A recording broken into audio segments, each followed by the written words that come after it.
Kama unanipata kwa njia iliyo safi zaidi, wananchi hao ulionao wanasema namna gani kuhusiana na mada ambayo inaendelea hapa studioni? Chichi?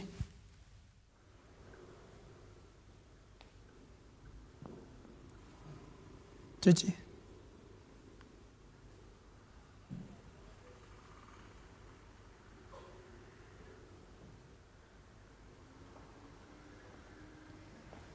Chichi Josephine? Kerobi, ni kweli wakati wa utawala wa chama kimoja cha KANU ambapo ulikuweko mwaka 1969 hadi mwaka 1991 kuisha, basi Kenya imekuweko tu na historia ya kuweza kuweko na vyama vinavyobadilika mara kwa mara. Hivyo basi vyama huja pamoja, zinaungana, kisha baadaye vinagawanyika. Lakini swala hili limeweza tu kuzungumziwa hususan na Wakenya ambao wanasema kumekuweko tuna siasa ndani ya vyama vya kisiasa. Na hivyo basi niko hapa ili kuzungumza na wadau ambao wanaelewa siasa ama wadau ambao ni wachanganuzi wa masuala ya kisiasa pamoja na wakazi wa kaunti ya Nakuru waweze kusema je, wanaona vipi kuhusiana na siasa ambazo zimekuwekwa kwenye vyama vya kisiasa. Nitangulize na wewe bwana mkuu, tuweze kuzungumza kuhusiana na siasa zilizoko kwenye vyama kuanzia wakati ambapo KANU iliweza kutoka na tukaweza kupata vyama vya kisiasa tofauti, lakini kumekuweko tuna siasa hizi. Unaona changamoto iwapi? Je, ni kuaminiana, kuna shida ama nini hasa? Kwa majina langu naitwa Wanyoro na mimi ni aspirant 2027 MCA Rada Ward. So kama mwanasiasa na kama mtu mwenye anaelewa siasa, ninajua multipartyism ilikuwa ni vita ambayo ilipiganwa sana ili tuweze kupata chama vingi hapa Kenya. Na kupitia kwa hivyo vyama mimi naona kwamba ni za kusatisfy self interest. Chama ni kama nyumba ambapo ukiwa unataka kwenda kumake any agreement ama any contract mahali popote ya kisiasa lazima ukune chama chako. Na hiyo shida ndio tumekuwa nayo. Hata kama tuko na multipartyism, unakuta chama sasa imedividiwa ama imekuwa located with ethnicity, kikabila. For example, chama cha UDA ndicho chama tawala sasa hivi. Chama cha UDA tusiwe tukidhani ati sasa chama ni cha watu wote. Hiyo chama iko na mwenyewe. Na ndio maana unakukuta unaweza kuwa kwa hiyo chama na utolewe bila kufuatia sheria zozote ama juu hiyo chama imebeziwa na mtu fulani na interest zake. Na ndio maana unakuta kama sasa hivi tuko na shida ya wanasiasa wengine kutolewa, wengine kubaki, wengine kuletwa na wakuwa wa hiyo chama. For example, tukiongea mambo ya Wamunyoro, alikuwa deputy president wa Kenya. Walipata hiyo kiti na UDA. Yeye alikuwa moja kati ya watu ambao waliinvest sana na chama cha UDA ili wapate mamlaka, wapate uongozi. Lakini unakuta na hiyo kiti yake ya vice president ama ya deputy president anaweza tolewa kwa hiyo kiti kupitia kwa hiyo chama cha UDA. Hivi inamaanisha, na pia yeye akatuambia akasema alifanya makosa.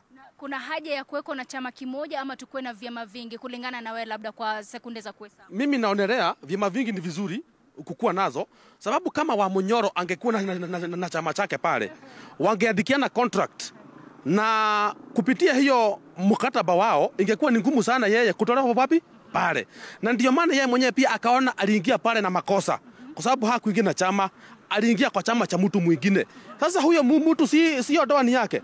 Sasa si anaweza kufanyia chochote tu.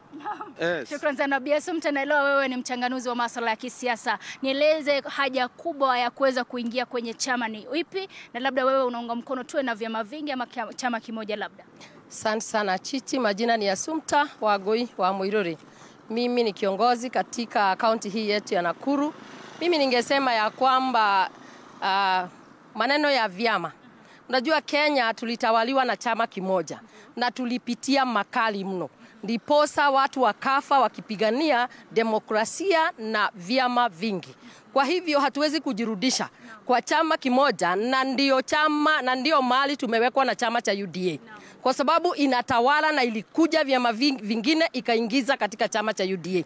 And that is why wanaenda hadi wanaweza kusema hatutaki mtu fulani, hatutaki deputy president, because it is one party that inayofanya kazi kwa sasa hivi. Na hapo ndo tunasema kamwe Kenya hatutawahi rudi kwa chama kimoja.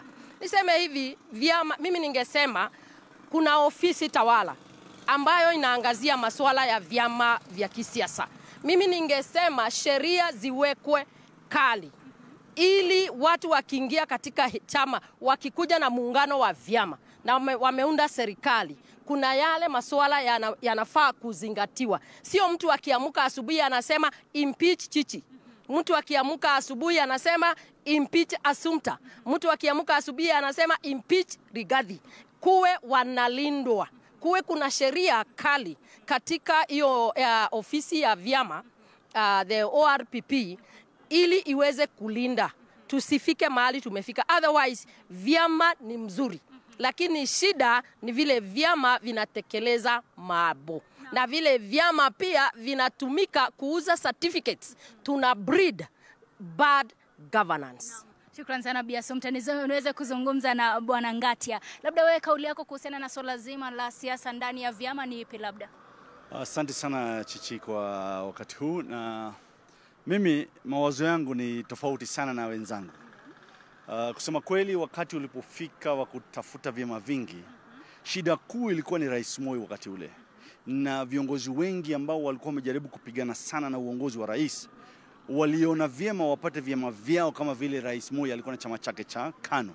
Kwa hivyo tukapotea, tukasahau kwamba tungetengeza demokrasia na sio kwamba tuseme tulete vyama 2000 ama 3000, kwa sababu vile tumekwenda sasa na huu mkondo ni kwamba kila mtu ana chama chake. Kwa hivyo wewe usiposikiza ninachosema kwa chama changu, mimi nakusukuma nje.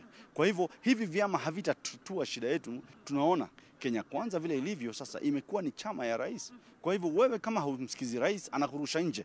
Kwa hivyo bado tunarudi kwa ile shida ambayo tulitaka kutatua ya Rais Moi, ya kuwa yeye ni tyrant, kwamba anachosema is final. So ili tuweze kwenda mbele na tujaribu kutatua shida zetu za nchi, wakati umefika kwamba tusukume ORPP iweze kufafanua laini, sio kufafanua na kusema kwamba vyama vio vingi. Kuwe na laini 3 ama 4 za kisiasa. Ili kama wewe una laini moja ya kisiasa, kama ni you believe in democracy, uende kwa laini ya demokrasia.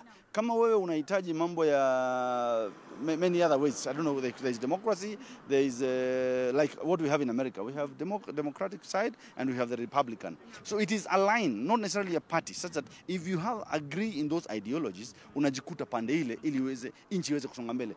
Vyama vyote ambavyo zinaaminia udemokrasia ziwe pande moja ya demokrasia. Kwa hivyo itakuwa suluhu ya mwanguko wa vyama vya kisiasa? Yes, itakuwa ni suluhu, kwa sababu mwishoni haitakuwa kwamba chama cha mtu mmoja ndicho watu wote wanapigania kuingia. Itakuwa ni mkondo ule uwe na namna ya kutambua kiongozi wao. Unajua kama sisi tunaamini in democracy, we have our way of electing our leader in that particular unity. Naam, shukrani sana kwa kauli yako. Kwa ufupi sana nieleze wewe kama kijana una jukumu lipi wakati ambapo unaingia kwenye chama cha kisiasa kwa ufupi? Mimi niko na majukumu mengi sana kama kijana. Kitu ya kwanza, tumeishi kuambiwa sisi ni viongozi wa kesho.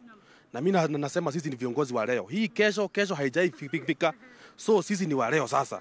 Na ndio maana hizi shida tuko nazo za vyama za uongozi, sisi kama vijana ndio tutabadilisha. Na ndio maana mimi kama kijana nimejitoa kafara, kwa sababu najua ni vita kubwa. Nimejitoa ili nibadilishe mkondo wa uongozi. And this is whether they like it or not. Yes. Namshukuru sana kwa kauli yako. Kirobi, elewa kwamba ni wadau hapa ambao pia wanaelewa siasa katika kaunti ya Nakuru, na hususan wale ambao ni wachanganuzi wa masuala ya kisiasa, wakizungumzia swala zima kuhusiana na siasa ndani ya vyama vya kisiasa, na wameweza kusema mengi kuhusiana na kile ambacho wangehitaji kifanyike, jinsi ambavyo tunaweza kupata suluhu ndani ya vyama vya kisiasa. Kando tu na kile ambacho wameweza kuzungumzia kwamba wakati umepita, wakati ambapo tulikuwa na utawala wa chama kimoja ambacho kiliweza kuwepo cha KANU, na hivi sasa kuna vyama tofauti. Niruhusu tu nizamie swala hili wakati ambapo unaendeleza mjadala kwenye studio. Kutoka kwangu sina la ziada, kwa niaba ya mpiga picha wangu Eliud Karanja, mimi ni Chichi Josephine, kwako Kirobi. Na asante sana Chichi Josephine.